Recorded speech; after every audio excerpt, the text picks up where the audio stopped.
அஸ்ஸலாமு அலைக்கும். அலைக்கும் ஸலாம் வரஹ்மத்துல்லாஹ். இது என்னுடைய அம்மாவுடைய கேள்வி. சரிங்களா? எங்க அம்மா கிறிஸ்தவத்துல இருக்காங்க. எங்க அம்மா சொல்றாங்க, நான் கிறிஸ்தவன் ஒரு மார்க்கத்தை ஏத்திருக்கிறேன், பைபிள் தான் இறைவேதம், இயேசு கிறிஸ்து தான் கடவுள், நான் சரியான கொள்கையில இருக்கேன், என்ன ஏன்பா கூப்பிடுறீங்க அப்படின்னு கேட்டாங்க. அதே கேள்வியா கேளுங்கன்னு கூப்பிட்டு வந்திருக்கோம். அதுக்கான பதில சொல்லுங்க. நல்லது. அம்மா அவங்க இருக்கிற கொள்கையில உறுதியா இருந்து இந்த கேள்வியை கேட்கிறாங்க. இயேசுதான் கடவுள், பைபிள் தான் இறைவேதம், கிறிஸ்தவம் தான் உண்மையான மார்க்கம், நான் இருக்கிறது சத்திய வழி அப்படிங்கிறாங்க. இயேசு கிறிஸ்து தான் கடவுள் அப்படின்னு சொன்னா இதை யாரும் சொல்லணும்னா இயேசு கிறிஸ்து தான் சொல்லணும். கரெக்ட் தானே? இயேசு கிறிஸ்து கடவுள்னு நீங்க சொல்லக்கூடாது. நான் என்ன படிச்சிருக்கேன் நான் தான் சொல்லணும். எனக்கான குவாலிபிகேஷன் நான் தான் சொல்லணும். இப்ப உங்க கையில இயேசு கிறிஸ்துவனுடைய போதனைகள் அடங்கிய பைபிள் என்கிற தொகுப்பு இருக்கிறது. இந்த பைபிளில் துவக்கம் முதல் கடைசி வரைக்கும் எங்காவது ஒரு இடத்துல சந்தேகத்திற்கு இடமில்லாத வார்த்தைகளில் தேவையில்லாத வியாக்கியானங்கள் எதுவும் கொடுக்க வேண்டிய அவசியம் இல்லாத வகையில நான் தான் கடவுள் என்று இயேசு கிறிஸ்து சொன்னதாக ஒரு வசனம் இருக்கிறதா? அண்ணன் பைபிளை கையில வச்சுக்கிட்டு இருக்கிறேன் அண்ணன் சொல்றாங்க இல்லங்கிறாங்க.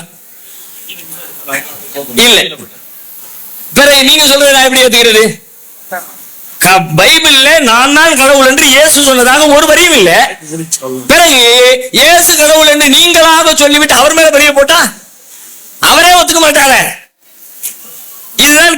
அது மட்டும் இல்லாம நான் நடுநிலையோடு, நான் குறை சொல்வதாகவோ பிழையாகவோ எடுத்துக்கொள்ளாதீங்க. நான் நன்றாக உணர்கிறேன், இங்க இருக்கிற சபை ஒரு அறிவார்ந்த சபை.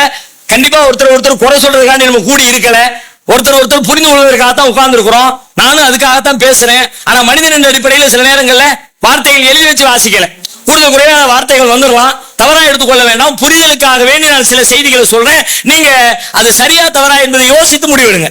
சில கேள்விகள், எப்படி கேள்விகள் அப்படின்னு கேட்டா, இப்ப இயேசு கிறிஸ்து இந்த பைபிள் எடுத்துக்கோமே, பைபிளை கடவுளின் வார்த்தை என்று நீங்கள் நம்பினால் கடவுளின் வார்த்தைகளில் முரண்பாடுகள் இருக்கக்கூடாது, பிழைகள் இருக்கக்கூடாது, தவறுகள் இருக்கக்கூடாது. மனித வார்த்தைகள் இதெல்லாம் இருக்கலாம். மனித வார்த்தையா இருந்தா கூட குறைய வேணாலும் இருக்கலாம். மனுஷன்பா தெரியாம தப்பு பண்ணிட்டான் அப்படின்னு சொல்லிடலாம். கடவுளின் வார்த்தையில எந்த சிக்கலும் இருக்கக்கூடாது. அந்த சித்தாந்தத்துல தத்துவத்துல முரண்பாடே இருக்கக்கூடாது. அதனுடைய துவக்கத்தில் வருகிற ஒரு கேள்வியை கேட்கிறேன். ஆகமத்தை திறந்த உடனே ஓல்டு டெஸ்டமென்டினுடைய முதல் ஆகமம் ஆதி ஆகமம், கடவுள் இந்த உலகத்தை பிரபஞ்சத்தை எப்படி படைத்தார் என்று பைபிள் துவங்குகிறது. முதலாம் நாள் கடவுள் வானத்தை படைத்தார், காலையுமானது மாலையுமானது. அதுக்கப்புறம் ஒன்றை ஒன்றா போகுது. பூமியை படைச்சாரு, காற்றை படைச்சாரு, விலங்குகளை படைச்சாரு, காலையுமானது மாலையுமானது, காலையுமானது மாலையுமானது, இப்படி போய்கிட்டே இருக்கு. இடையில ஒரு நாள் சூரியனை படைத்தார், காலையுமானது மாலையுமானது. என்னுடைய கேள்வி ரொம்ப சாதாரணமானது. காலை மாலை என்பது எதை வைத்து தீர்மானிக்கப்படும்? காலை மாலைன்னு சொன்னா சூரியன் உதிச்சா காலை, சூரியன் மறைஞ்சா மாலை. காலை மாலை சூரியனை வைத்து தான் தீர்மானிக்கப்படும். உலகம் தோன்றிய காலத்திலிருந்து இன்னைக்கு வரைக்கும் அதான் நியதி. இப்ப முதல் நாள் கடவுள் வானத்தை மட்டும் படைச்சிருக்காரு, சூரியனை பின்னாடி தான் படைக்க போறார். சூரியனே இல்லை, வானம் மட்டுமே படைக்கப்பட்டிருக்கிற தருணத்திலே வானத்தை படைத்தார். காலையுமானது மாலையுமானது என்று சொன்னால் எப்படி அந்த காலை மாலை உண்டானது? இனிமேதானே வரப்போகுது. 3ஆம் நாளா 4ஆம் நாளா தான் சூரியனே வரப்போகுது. அதுக்கு முந்தி எப்படி முதலாவது நாள் காலை மாலை எப்படி வந்தது? அப்படின்னா இது ஏதோ நம்மள மாதிரி யாரோ ஒருத்தர் எழுதியிருக்காங்களோ, ஒரு கவித்துவமா ஒரு கவிதை நடையில ஏதோ எழுதியிருக்காங்களோ என்று என்ன தோன்றுகிறதா இல்லையா? ஒண்ணு, கடவுளின் அந்தஸ்தில் வைத்து வேதம் என்று சொல்லப்படுகிற அந்தஸ்தில் வச்சு என்னால பார்க்க முடியல. அதுக்கு நான் சொல்றேன், சித்தாந்த ரீதியா நான் ஒரு கேள்வி எழுப்புகிறேன். சித்தாந்த கேள்வி என்ன அப்படின்னு கேட்டா, கிறிஸ்தவம் என்பது இயேசு கிறிஸ்துவனுடைய சிலுவை பலியிலே தான் கிறிஸ்தவம் நிலை பெற்றிருக்கிறது. இயேசு கிறிஸ்துவனுடைய சிலுவை பலி இல்லைன்னா கிறிஸ்தவமே இல்லை. அதை சுத்தித்தான் அவர் சிலுவையில் மரித்தார், மக்களுக்காக தன் ரத்தத்தை கொடுத்தார், பாவங்களை அளித்தார், பிறகு 3ஆம் நாள் உயிர் பெற்று எழுந்தார் என்கிற கிறிஸ்தவத்துடைய பேசிக் அடிப்படை எதுன்னு கேட்டா சிலுவை மரணம் தான்.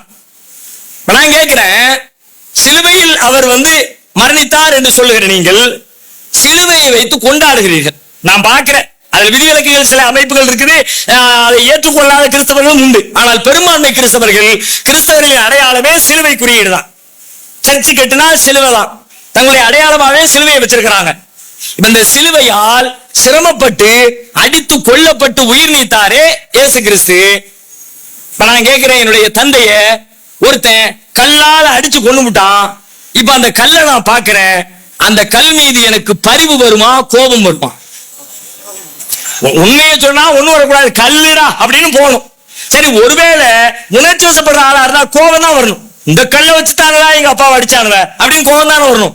அப்ப நீங்க எல்லாம் மதிக்கிற இயேசு கிறிஸ்துவை இந்த சிலுவையை வைத்துத்தானே அடித்துக் கொண்டார்கள் என்று சொன்னால் சிலுவையின் மீது கோபம் வரணுமா, பாசம் வரணுமா? கோபம் தானே வரணும். பிறகு எப்படி சிலுவை உங்களின் புனித சின்னமாக எப்படி மாறுகிறது? ஒன்று. அடுத்து என்ன? உடனே சொல்லுவாங்க, இல்ல இல்ல அதன் வழியாகத்தான் எங்களுக்கு மீட்சி கிடைத்தது, எனவே நாங்கள் கொண்டாடுகிறோம் என்கிறார்கள். அப்படியானால் அதற்கு காரணமாக இருந்தானே யூதாஸையும் கொண்டாடுவீர்களா? சிலுவையில் அவர் மரணிக்கிறதுக்கு யார் காரணம்? யூதாஸ் வந்து காட்டி கொடுத்தது காரணம். அப்ப யூதாஸ் எங்களின் திருத்தூதன் சொல்லுவீங்களா? இப்ப சித்தாந்த ரீதியாக பார்த்தாலும் கிறிஸ்தவத்துடைய சித்தாந்தத்தை என்னால் கடவுளின் சித்தாந்தம் என்று ஏற்றுக்கொள்ள முடியவில்லை. வார்த்தைகளின் அடிப்படையில் பார்த்தாலும் கடவுளின் வார்த்தைகளாக ஏற்றுக்கொள்ள முடியவில்லை. இன்னும் பல்வேறு கேள்விகள் எனக்குள்ள எழுகிற பொழுது நான் அதை எப்படி இறைவேதம் என்று ஒத்துக்கொண்டு வாழ முடியும்?